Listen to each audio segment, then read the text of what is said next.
Hello, hello, and thank you for once again joining us for our Wednesday live cast reveal. It's going to be fun.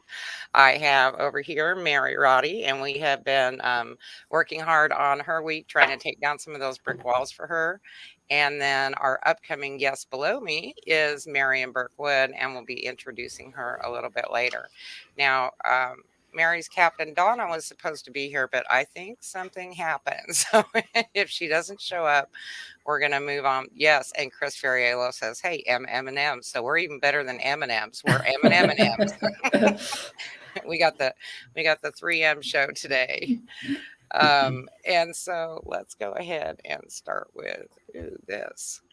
And I'm going to tell you just real quick, in case you don't know what WikiTree is already, a little bit about it. We are a community of genealogists who are working together on a single family tree. In other words, we collaborate to grow an accurate global tree that connects us all, and it's free. The WikiTree Challenge is our year-long event and part of our year of accuracy.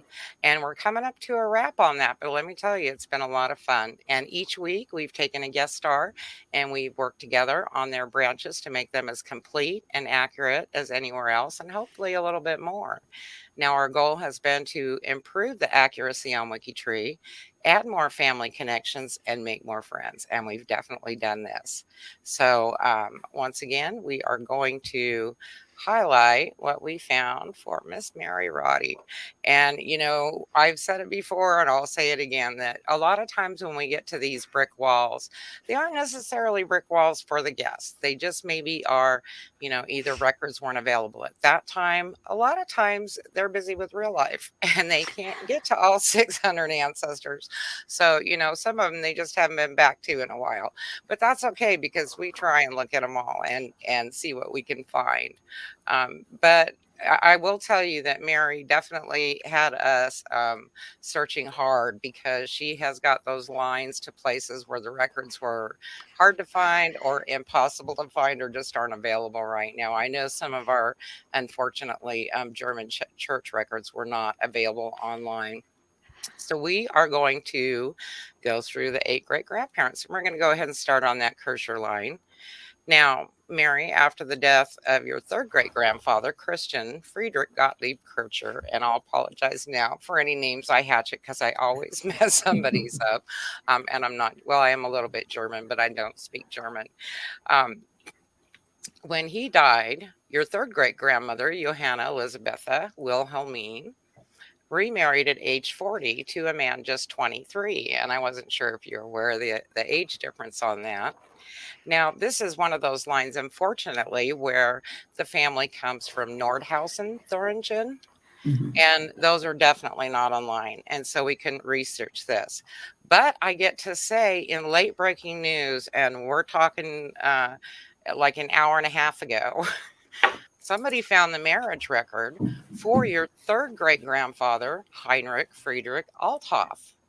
And she's like, "Wait, Mindy," and I've already got everything, all of Donna's stuff is set up, and she's like, "But I found something else." Oh, let me fit it in there real quick. I'll find a spot. But he was also a Heinrich Friedrich, so not a hard name to remember because you already know the first one. But that's kind of fun that you have that. And now, hopefully, you'll be able to kick off and find the wife's name on that one.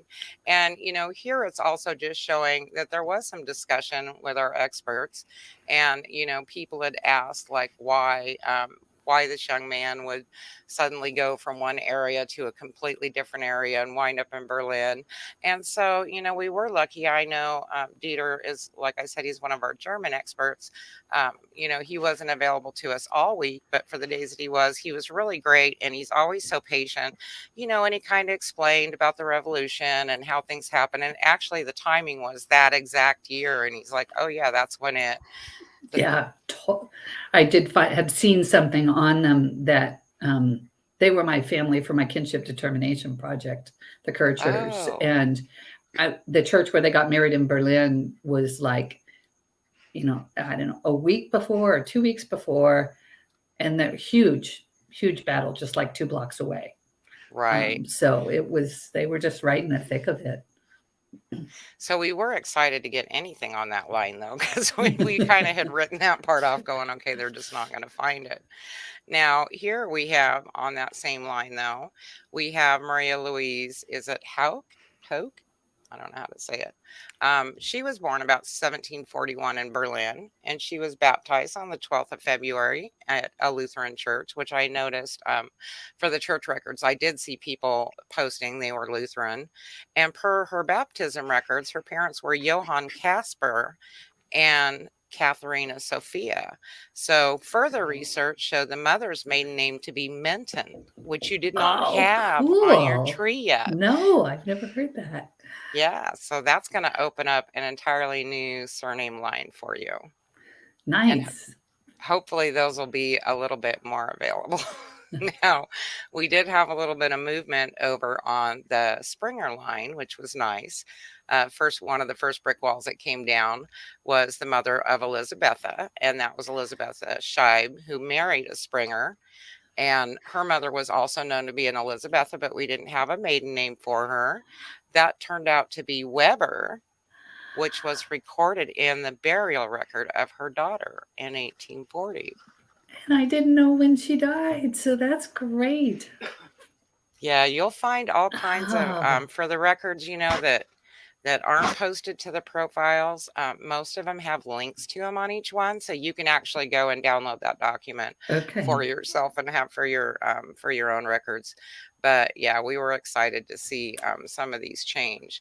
And then here, this was Dieter again, one of our German researchers, found the burial record. Now she had died in 1813, and this is Elizabetha Holtz in Capellen, and was buried on the 29th of December. Her parents, as listed on the record, were Simon Holtz and Margaretha, whose maiden name was Monderschied. So, Wow. more excitement, more new Yeah. ancestors. And I know you're going to have so much fun looking at these new names and who these new people are. And for Katharina, of course, she was only 41 years old when she died, not very old. Yeah. She had married Christoph Springer about 1794, and his parents, as indicated in his death record, were Nicholas Springer and Barbara Heckler Springer. So two more brick walls down right there, and Yay. yeah, you're going to have some fun branches to work on. Really? Yeah. Oh, that's so exciting. Now, this one, and we know we talked about this last week, how much just incredible amount of time you have put in on the Bradley line, and your notes are just intensive on that. We know you've done this extensive research already, and unfortunately, I don't think we found a whole lot you did, but all of your information is on WikiTree, and anything else our researchers found on top of that. Um, is also noted on the profile. So you should see a lot of notes. And that is one thing I really, really like about WikiTree is we have kind of that white space, so we can write a narrative, but also our research logs basically go on the profile. So if we say we looked here, couldn't find it, it's on the profile.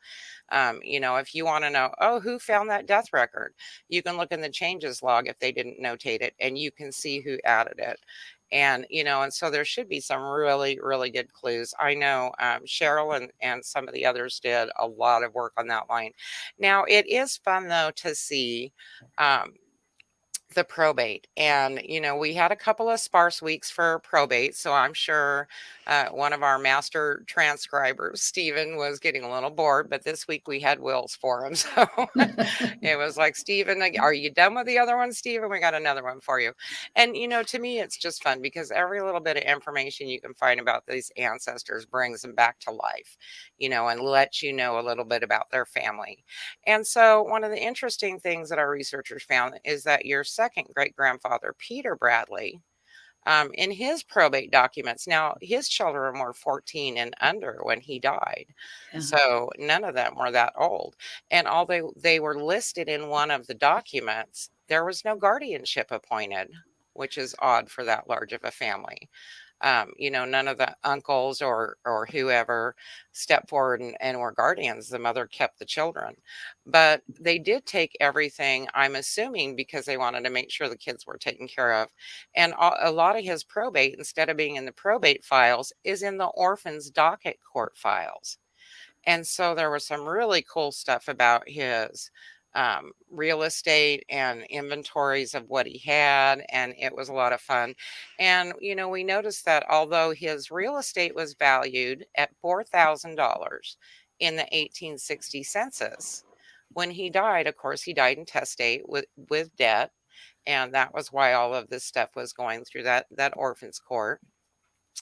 And so in 1862, after they had published and done the, outcry on the premises and everything, where they were ordered to go ahead and sell the property so that the funding could go back in, I'm sure partially to the widow and partially to pay his debts. Peter's brother, John, purchased the real estate for $6.25. And they said he was being the highest and best bidder at the sale. Now, I tend to spin things or think things are probably a little more positive necessarily than they are negative. And I'm almost wondering if he didn't do that so he could hang on to the property for the widow and the That is kids. my guess, is that she lived there for, I think she was there in the 1870 census in Duncansville. So yeah, it was probably just a token payment, and she didn't need a guardian for the kids. So I guess the brothers-in-law trusted that she'd take care of the kids, and they provided her the ability to do that. Property. And that's what I think. And that makes sense, really. At first I was shocked. I was like, what do you mean $6? And they're like, no, that's really what it said, $6.25. But, probably the rest of the items that they sold from the property paid the debt. His debt must not have been that big. And you'll get these documents that say, like you can see the spotted bull and the small red cow, and, other things. They had assorted cattle, an old sled. He had a cider mill and press, so he made cider. Okay. That's interesting.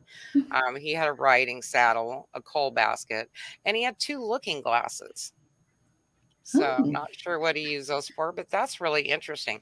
And wouldn't it be fun if you could find out where any of those items were modern time? That would be so cool. I love looking at the stuff they put in some of these old records. Yeah, me too. Well, that's really cool. Now, here's another one, and we're still branching, of course, off of that same great-grandfather. We had some, of course, that, they had more movement than some of the other great-grandfathers, really didn't go anywhere. But this one did, and, of course, spelling difficulties always happen, and especially when you wind up with accents and immigrants, and so here we have, there's I'm sure more spellings than this, but Urion, and with a Y or with a J or with an I, or there's different spellings. John George, your 5th great-grandfather, was born in 1733 in Lancaster, Pennsylvania. In his baptism record recorded on the 10th of December, it showed his father to be Matthias Urion. His mother, unfortunately, was listed as Mrs. Matthias Urion. So I know, right? So I think they just forgot to ask what the mom's name was, because they're usually pretty good about at least putting a first name for her, and they didn't even have that. The sponsors were John George Orr and his wife Elizabeth Gertrude. So she gets a name. I know, right? But it'd be kind of fun to see, if they tie in with the family somehow, or they're just friends. But in looking for Matthias's wife's name, his marriage luckily was found, which listed her as Maria Magdalena Pfister, daughter of Conrad Pfister. So she got a name. Yay! Woohoo! And then that's the actual, what you see on the slide there, that's the actual marriage record for Matthias and his wife. And does it have the parents' names? It has the father's names for both. Oh, daughter of Conrad Pfister. Yeah. Okay. Yeah. It has the fathers for both, which is standard. Unfortunately, the writing's a little bad for that, but once you get to blow it up, you'll be able to get in there with a looking glass, or a magnifying glass, and you can look for it. Um, but yeah, that was really fun to find. And oh, and so because of this, as a really nice result, and you didn't have a lot of explosions, but on this line you do. Now have 10 new direct ancestors on that line. 10. And that was a difficult, those Pennsylvania Germans, going back into Germany, really hard to trace. And so, and I think if we had had more time, you would have had a lot more probably back in these branches. But for right now, this is what you have. So that with those Pennsylvania ones, I wonder if I gotta take those names and look for some DAR stuff. I bet with those Pennsylvania ones that they're quite likely I've got some new patriots on that line.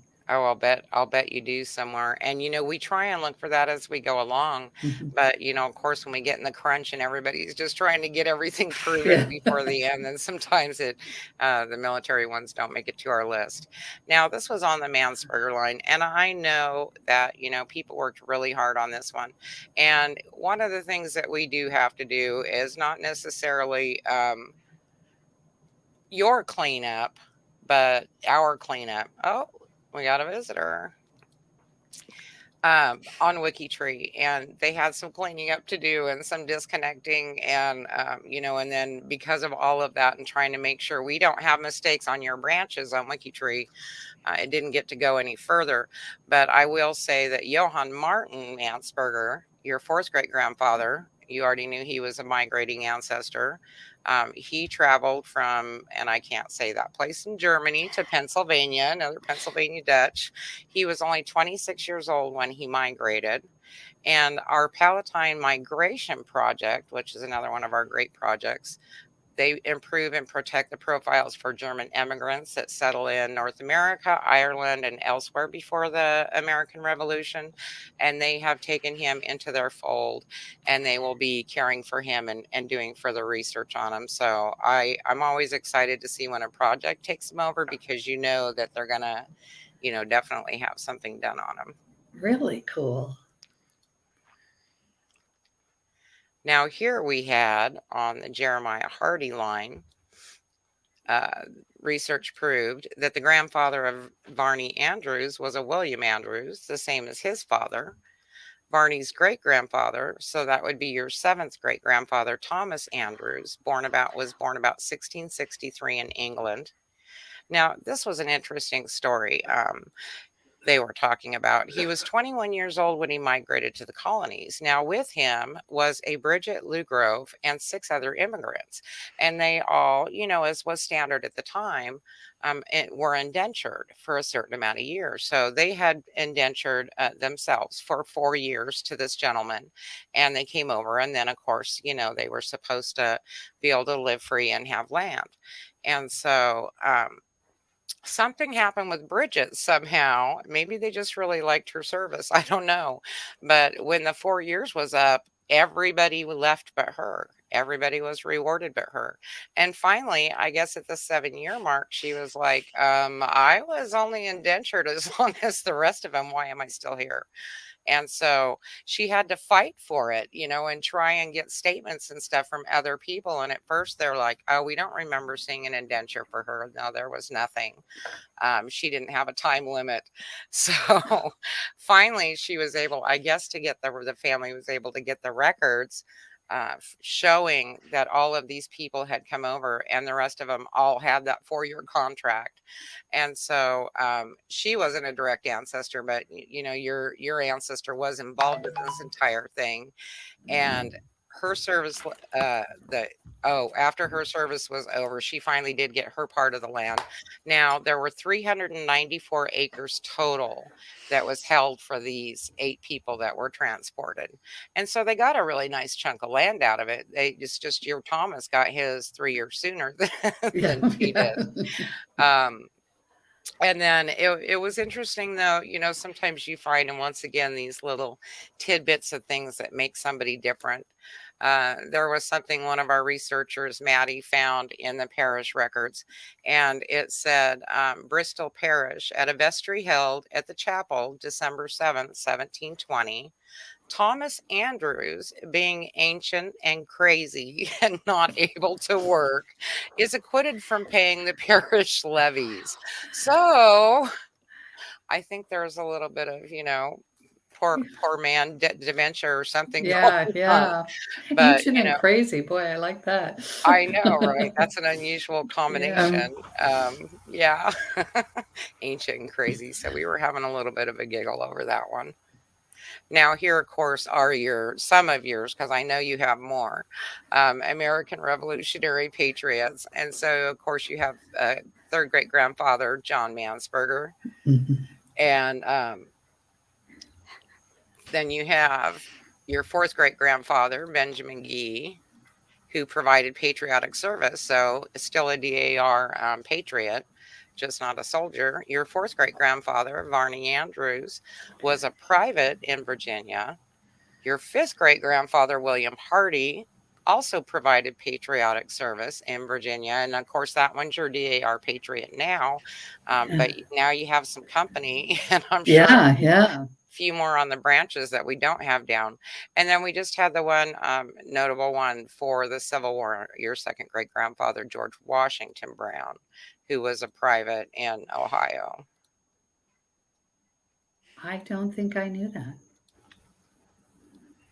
Um, yeah. I have a story about when Morgan's Raiders came through Ohio, and I forget whether it was him or maybe his father, shouldered his squirrel rifle and went out against the guerrilla band. So this is interesting. I didn't know about that. Have to check that out. Yep. Okay, now this is what we started with, of course. Our starting fan chart, we didn't have a lot of your ancestors. So this is basically what we had on WikiTree. And for anybody, that works with genealogy, at some point you work with these fan charts. And this is a 9 generation just because that's kind of been the average of what is suits our purpose to work with. And so we go through several stages of those. Now, next, what we have is all of these yellow spots are, of course, Mary's brick wall. She's like, yep, I know that one and that one. Or And I don't know that one. yeah, rather, I don't know who belongs in that spot, but I want to. And so this is what I work off of during the week, me and the captain, to verify, if the ancestor that they found really is a brick wall ancestor. We mark them. So as you see in the pop out on the left, where there's little bees on the board, that means we broke a brick wall. I think, those last minute couple that you have aren't on there, Okay. but the rest of them are. And so next, what we're going to look at is that's how much you have on WikiTree now. So that's your 9 generation chart filled out on WikiTree now. And Wow, look hopefully, at that. you and cousins can collaborate. I should have grabbed a screenshot. You have some really beautiful profiles. I always get so jealous when I see these. You have some with some like cousins lined up with DNA matches, or like all these people may be a cousin match. So make sure to look for those on the right side of your profile. Okay. I do find them on my mom's side of the branches, but not on my dad's side. So we'll get there one day. But always fun to do that. Very Yes, it's cool. happy to be here seeing Mary's big reveal. We've been excited. Hi, And Ben. I was telling Mary before we started, I said this was a hard one to give up. I mean, it was definitely a very, very challenging week to work on. I know we're going to have another challenging week coming up with Marian's, very challenging.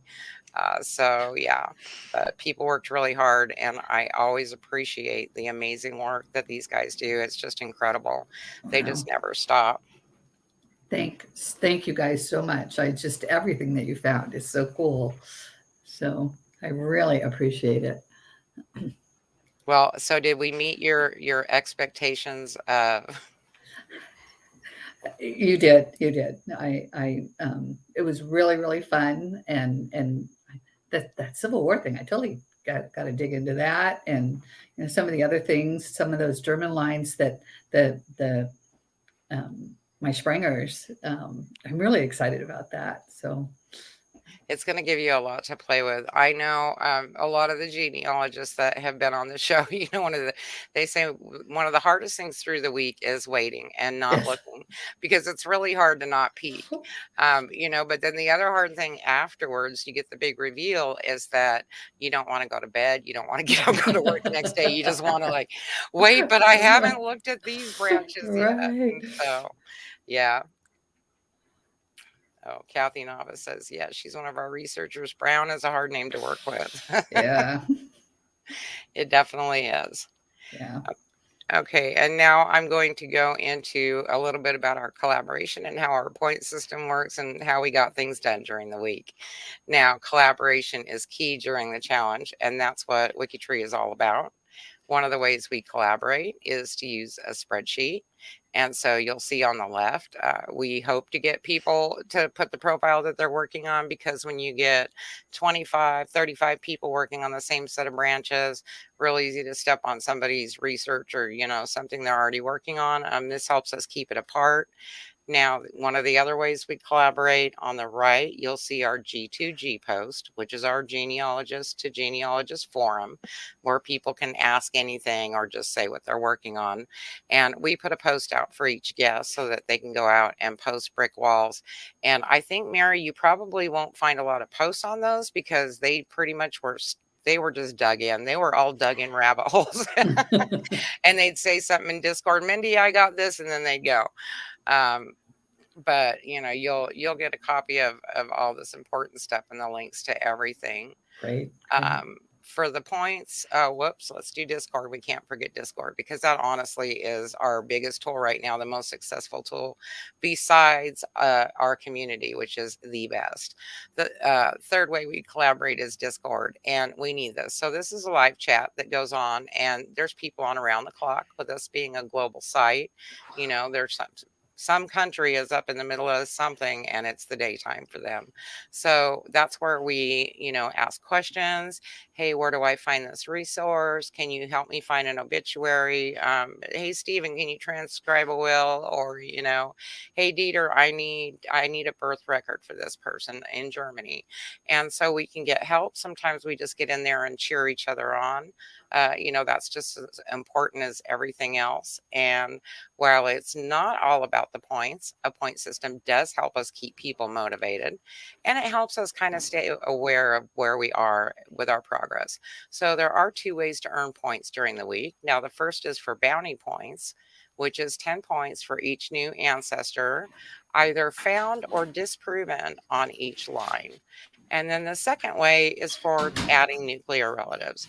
And some of the branches, some of the guests we've had, we have huge numbers just because the families were so big, and those can really add up. On others, it's difficult to even find the records you're happy to get, two or three siblings, which I think we saw a lot of that here this week. And so, either way, these people work hard for every point that they get. And then at the end of the week, of course, we look at those top scores. So our MVP this week, which was most valuable player, was one of our German experts, and that was Dieter Lieberentz. He did an awesome job. And Dieter, thank you so much for being patient with all my questions today. So I make sure I knew what was going on. Cheryl's asking about the back wall. We'll tell you in just a moment, Cheryl, because it's a lot of fun. We also like to acknowledge the top 5. So once again, Dieter was at the top. Kathy Rabenstein also worked on the German profiles. She did great. Ellen Smith came in. She has a wide range of experience. She's a project leader as well. Really great job. Maddie Hardman and Kathy Evans were up there in that top 5. And, once again, it's not always the points that you see. Sometimes it is just people that are writing narrative. They don't get points for that, but it all adds up. And I'm going to show that. Make sure it's refreshed.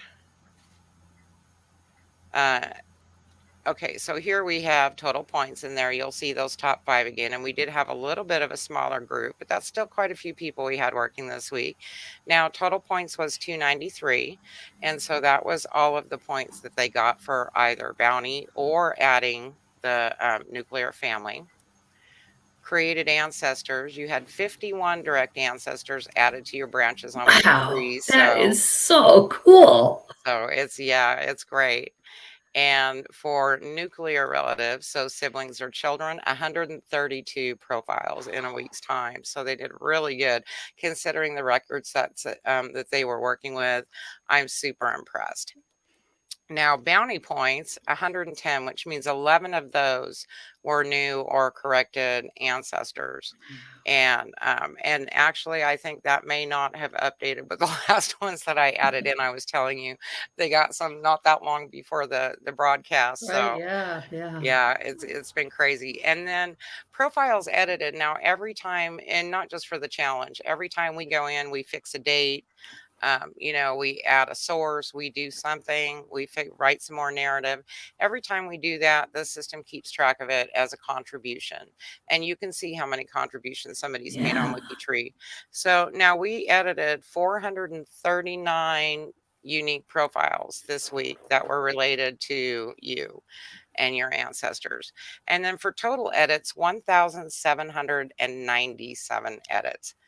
So if you stop and think about how long it would take you to make that many Oh, changes and additions to your file, that it's is crazy. just incredible, the cleanup that you guys did on, yeah, because like, the cobbler's children have no shoes and the genealogist, yeah, tree I has know no you have no ancestors. time for your own trees Yeah. ever. I haven't talked to one that says, "Oh yeah, I work on my own branches all the time." They're all Yeah. like, "No, I work on everybody else's, and I find them some really cool stuff." But yeah, but once again, thank you to all Oh, you thank you. researchers and all the people that worked on Mary's tree. You were just really incredible. And before I introduce Marian, we are going to go back to Cheryl's question. And she wants to know who's on that brick wall back there. Are you going to show her the first I part, will Mary? show. So this one here is Jerry Hardy. You mentioned Jerry Hardy. Hmm. He's my great grandfather, and this is his father-in-law, John Fields, one of my Irish brick walls. But yeah, so Santa and his elf. That is just so awesome. I love it. Okay, and so next we are going to be introducing Marian, and of course she's excited to have her week started and Yeah. see what we can find about her. She is a genealogy speaker who's presented at the International Association of Jewish Genealogical Societies Conference and many other venues. She's a well-known author of genealogy books, including Planning a Future for Your Family's Past. Really great stuff in that one. Author of at least 2 marketing textbooks. She is a blogger, and you can check her blog out at climbingmyfamilytree.blogspot.com. Really great. And then, Marian, do you think you could tell us a little bit about PASS? That is your prepare. PASS, the PASS Hmm. process, is something I developed to try to figure out how to make sure that family history would survive to the next generation and beyond. So P is where you prepare and get things organized, and A is for allocate ownership. Not everything has to be in our collection. Sometimes we can share with other people or with institutions. One S has to do with writing it down. We need to set up, that's the S, a genealogical will, so our families know what happens to our family history when we join our ancestors in the far future. And the last S is for share. Let's share our family history now.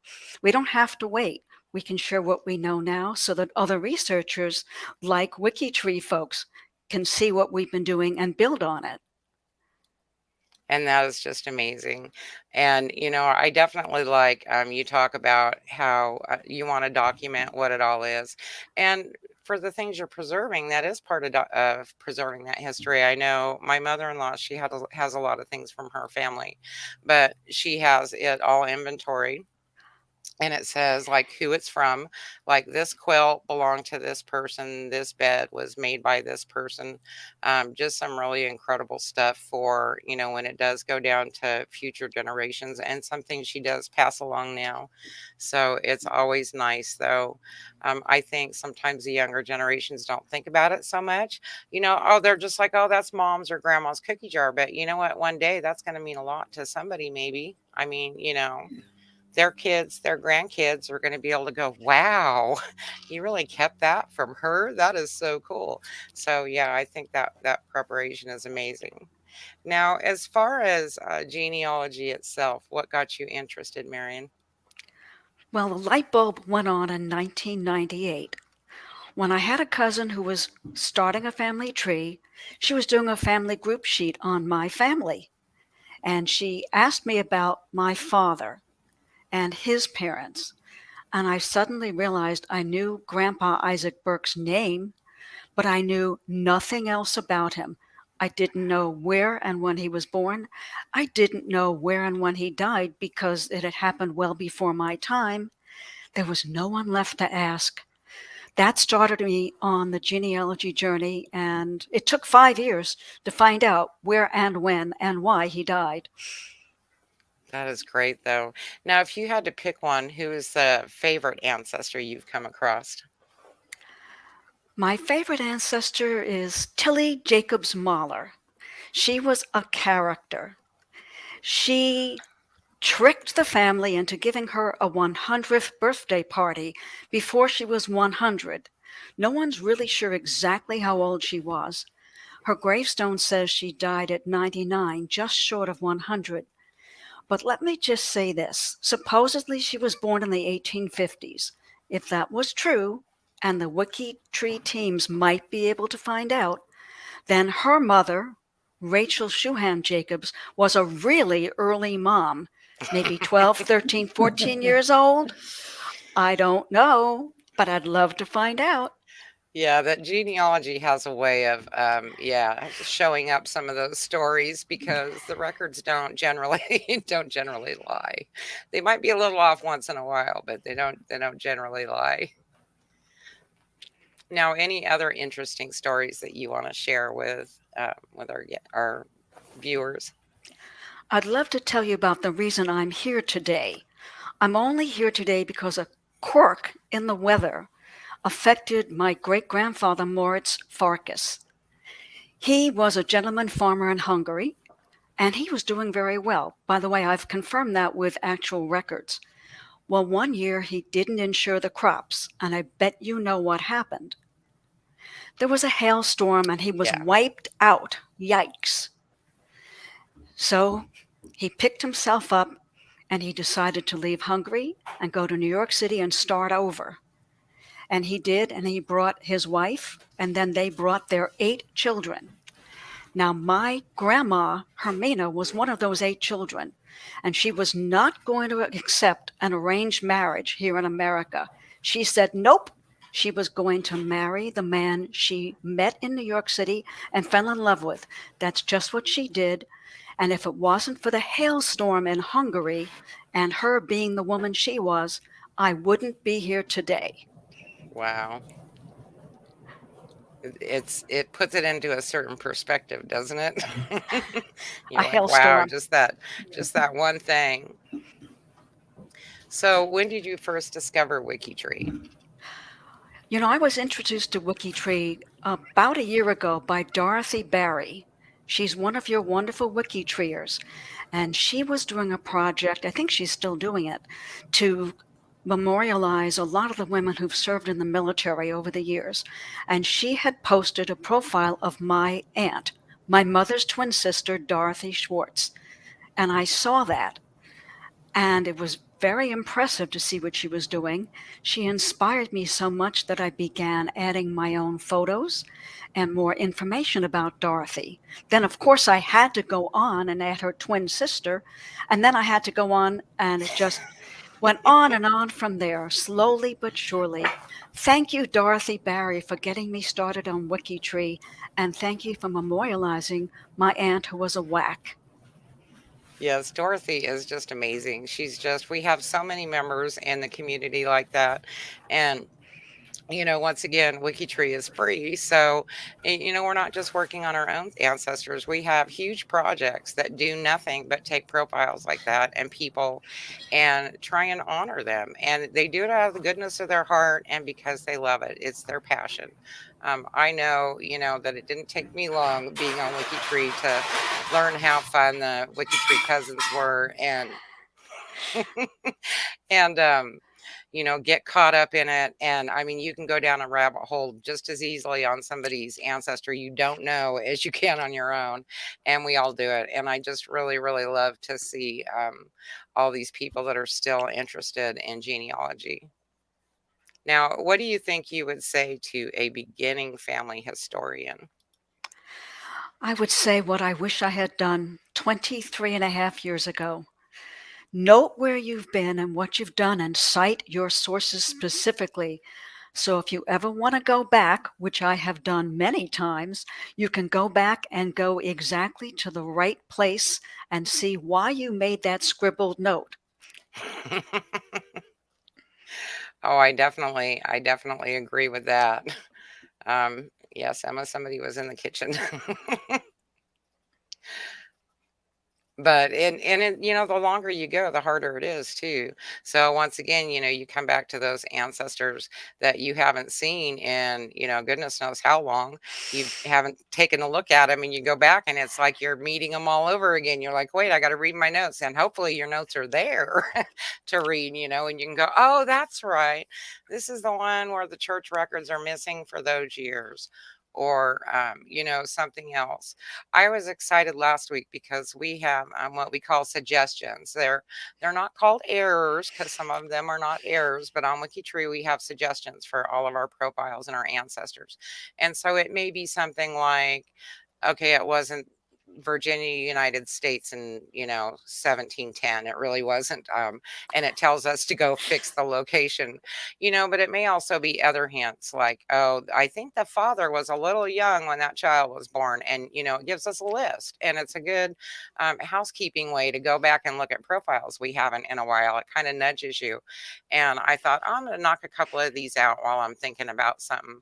And I actually found two passport files, immigration files for two of my ancestors that had not previously been online. I was like, wow, I was so excited. I was like, look. It's a lot of fun, but yeah, the notes I agree are so important because unless you know where you've already looked and and what it is that you're missing, it takes up a lot of your time to redo that research.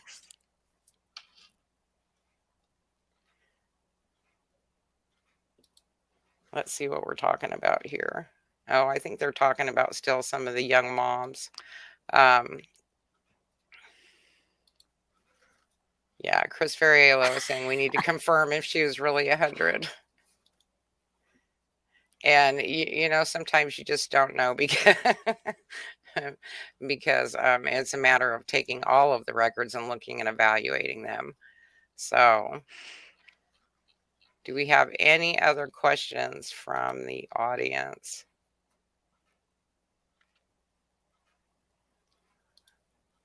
Lynette, I'm not sure what you're saying about as far as retyping all of her. Is it Find a Grave stuff before she died, or something else? Took out her notes and sources. Family group sheets. Family group sheets. Oh,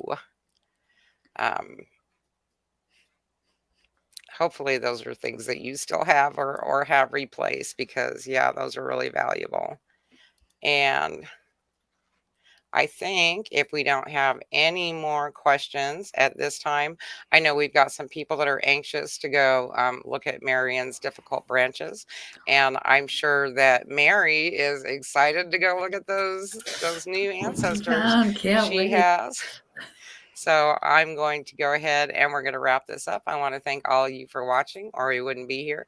Thank you, Mary, for letting us play in your branches. It really was. It was a lot of fun. And Marian, we're going to enjoy yours, even though we know they're difficult. We love a good challenge. We really do. And anybody else, if you're watching, you can check us out at wikitree.com if you want to know more. And I think we will end it at that and say goodnight.